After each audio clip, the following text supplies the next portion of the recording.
Welcome to our Mock Interview Pro Series. If you're gearing up for a Baton Twirler interview, you're in the right place. Today, we're diving into some key questions you might face and how to tackle them with confidence and flair. Let's get started with one of the most exciting topics, your standout performances.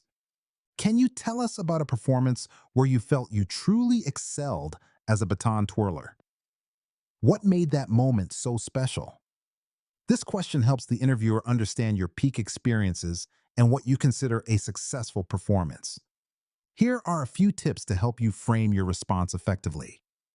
Pick a specific performance that was memorable for you. Discuss the techniques or routines you mastered during this event. Share the emotions you experienced and how the audience reacted. Mention any challenges you overcame during the performance. Wrap up with what you learned and how it helped you grow.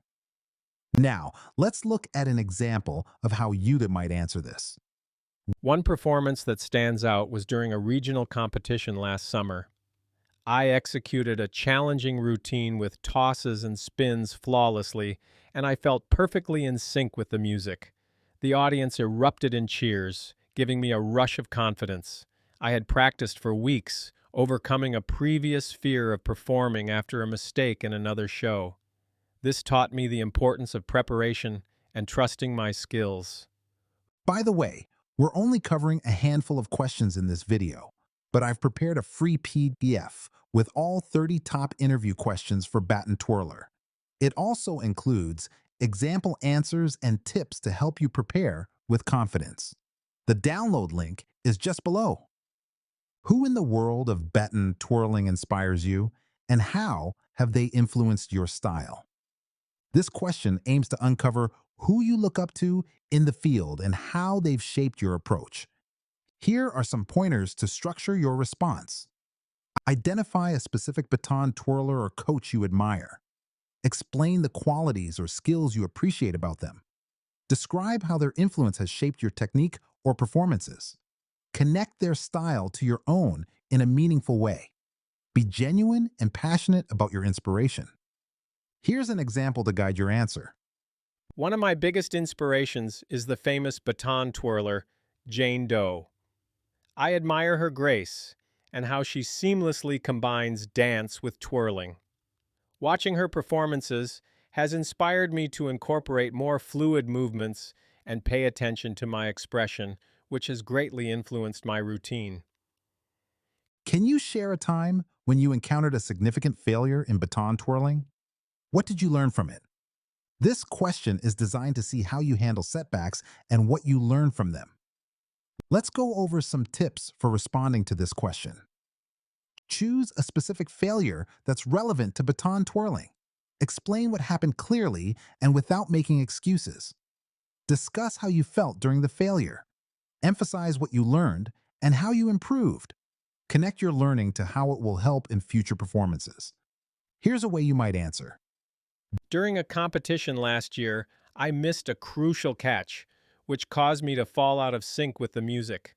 I felt embarrassed, but I took it as a learning opportunity. I analyzed my routine and practiced that section until I could perform it perfectly. Now, I approach difficult routines with more confidence and preparation.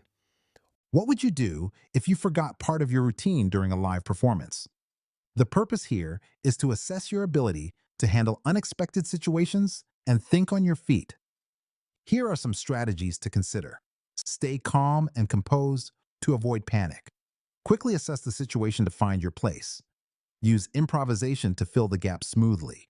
Reconnect with your audience to maintain engagement. Practice rehearsal techniques to avoid forgetting parts. Here's an example of how you might tackle this question. If I forgot part of my routine, I would remain calm and promptly look for a way to improvise until I could pick up where I left off. If you have a competition coming up and feel underprepared, what steps would you take to improve in the short time available? This question seeks to understand your approach to handling pressure and optimizing your preparation. Here are some practical steps you can mention. Identify specific areas that need improvement and focus on them. Create a short-term practice schedule based on the competition timeline. Incorporate feedback from coaches or peers to refine your performance. Practice visualizing your routines to build confidence. Prioritize rest and mental preparation to maintain your energy.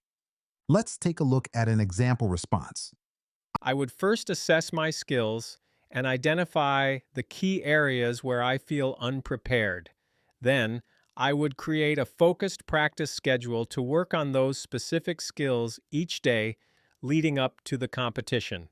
Before we wrap up, remember you can get all 30 questions, example answers, and step-by-step tips in a handy PDF. Totally free. Just grab it below.